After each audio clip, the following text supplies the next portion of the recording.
जय हिंद साथियों, मैं कुमार विनय स्वागत करता हूं आप सभी का आपके अपने रोजगार विद अंकित के इस ऑनलाइन प्लेटफॉर्म पर। साथियों, इस वीडियो सीरीज को आगे बढ़ाते हैं और आज के एक मजेदार से टॉपिक में हम बातचीत करने वाले हैं।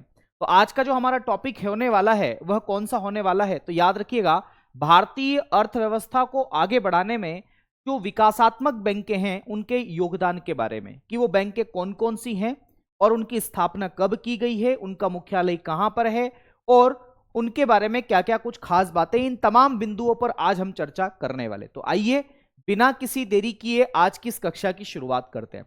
देखो, सबसे पहले अगर मैं बात करूं मेरे साथियों, तो कृषि क्षेत्र का विकास करने के लिए और ग्रामीण क्षेत्रों का विकास करने के लिए, क्योंकि देश की अधिकतम जनसंख्या गांव में निवास करती है, इसलिए गांवों का विकास करने के लिए हमारे देश में अगर एक बैंक की आवश्यकता पड़ी जो ग्रामीण क्षेत्रों के विकास के लिए शीर्षस्थ निकाय के रूप में जानी जाती है, उसका नाम है नाबार्ड। तो आइए जानते हैं नाबार्ड के बारे में। नाबार्ड का पूर्ण रूप परीक्षा में पूछा जाता है, तो याद रखिएगा, national bank for agriculture and rural development इसका पूर्ण रूप है। अगर आपसे यह पूछा जाए कि इसकी स्थापना कब की गई, तो 12 जुलाई 1982 को इसकी स्थापना की गई। कहां पर की गई, इसका मुख्यालय कहां पर था, तो याद रखना इसका मुख्यालय आपका जो है वो मुंबई में बनाया गया था। और कौन सी समिति की सिफारिश पर नाबार्ड की स्थापना की गई थी, तो एक कमेटी थी जिसका नाम था शिवरमन समिति। जी हां दोस्तों, शिवरमन समिति की सिफारिश पर नाबार्ड की स्थापना की गई थी। वहीं पर अगर मैं बात बताऊं आपको कि इसका कार्य क्या है, तो इसके फुल फॉर्म में ही इसका कार्य छुपा हुआ है। इसका फुल फॉर्म क्या है? नेशनल बैंक, मतलब राष्ट्रीय स्तर की बैंक। किसके लिए? एग्रीकल्चर और ग्रामीण विकास के लिए, रूरल डेवलपमेंट के लिए।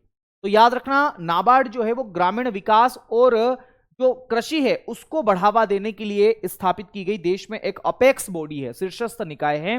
ये बात आपको याद रखना, ये नाबार्ड के बारे में है। अगली बात मेरे साथियों, बात करेंगे आईडीबीआई बैंक के बारे में।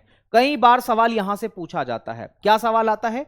आईडीबीआई का फुल फॉर्म पूछा जा सकता है, industrial development bank of India. देखो, इसी में इसका कार्य छुपा हुआ है। पहले इसकी स्थापना के बारे में चर्चा करते हैं। तो industrial development bank of India जो है उसकी स्थापना 1964 में की गई थी, 1964 में। हालांकि अब ये एक ऐसा बैंक है जो केवल और केवल औद्योगिक क्षेत्रों को बढ़ावा नहीं देता है, अर्थव्यवस्था के हर क्षेत्र को बढ़ावा देने में यह अपने योगदान को संदर्भित करता है। इसके मुख्यालय की चर्चा की जाए तो मुंबई में इसका मुख्यालय है, और इसके कार्य की बात की जाए तो उद्योगों का विकास करना इसका मुख्य रूप से कार्य था, और इसी उद्देश्य के लिए इसकी स्थापना की गई थी। अगली एक बैंक है मेरे साथियों जिसे सिडबी के नाम से जाना जाता है। मैं कहूं कि यह सबसे ज्यादा महत्वपूर्ण बैंक है। क्यों है सबसे ज्यादा इंपॉर्टेंट मेरे साथियों? यह इसलिए है, याद रखना, क्योंकि गांव में आज भी छोटे छोटे उद्योग है, लघु उद्योग है। तो इसका फुल फॉर्म है small industries development bank of India. यह प्रश्न बहुत पूछा जाता है कि इसकी स्थापना कब की गई। 2 अप्रैल 1990 को इसकी स्थापना की गई, और इसका मुख्यालय कहां है यह भी कई दफा प्रश्न पूछा गया है। तो याद रखना, लखनऊ में इसका मुख्यालय है जो कि उत्तर प्रदेश में पड़ता है। वहीं पर क्या काम करती है, तो स्मॉल इंडस्ट्रीज को डेवलपमेंट करने का काम करती, उसको आगे बढ़ाने का काम करती। ये बात भी आपको याद रखना है। इसके कार्य में लघु उद्योगों का विकास करना इसका मूल उद्देश्य। अगली बैंक के बारे में बात करते हैं जो देश के अंदर मेरे साथियों आवासीय सुविधाएं उपलब्ध करवाती है। उस बैंक का नाम है एनएचबी, और एनएचबी का फुल फॉर्म होता है नेशनल हाउसिंग बैंक। आइए जान लेते हैं इसके बारे में। नेशनल हाउसिंग बैंक यानी कि राष्ट्रीय आवास बैंक, इसकी स्थापना 9 जुलाई 1988 यानी कि 1988 जरूर याद रखना है अंग्रेजी माध्यम वाले साथियों। मुख्यालय इसका नई दिल्ली में है। इसके कार्य क्या है, तो यह राष्ट्रीय आवास सुविधाओं को क्या करती है, बढ़ावा देती है ना। तो ग्रामीण क्षेत्रों में, शहरी क्षेत्रों में आवासीय सुविधाओं को उपलब्ध करवाने के लिए इस बैंक की जिम्मेदारी है। वहीं पर एक बैंक है एक्सिम बैंक। देखो, नाम से ही स्पष्ट है, export and import. E x का मतलब होता है एक्स, और एक्स का मतलब वो नहीं जो छोड़ के चली गई या चला गया। एक्स का मतलब होता है एक्सपोर्ट, और इम का मतलब होता है इंपोर्ट। तो export and import bank of India जो है इसका फुल फॉर्म है। इसकी स्थापना 1 जनवरी 1982 को की गई। जी हां, आज ही इसकी क्या है, वर्षगांठ है। वहीं पर मुख्यालय इसका मुंबई में है। याद रखना, अधिकतर बैंकों के वित्तीय संस्थानों के मुख्यालय आपको मुंबई में देखने को मिलेंगे।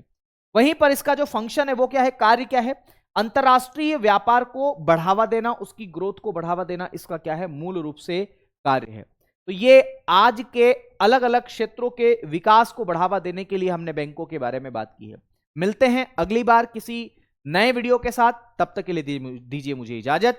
शुक्रिया, धन्यवाद, जय महाकाल, राधे राधे। चैनल को लाइक कीजिए, सब्सक्राइब कीजिए और कमेंट बॉक्स में जरूर बताइए अगली कौन से टॉपिक पर वीडियो आपके लिए लानी है। धन्यवाद, नमस्कार।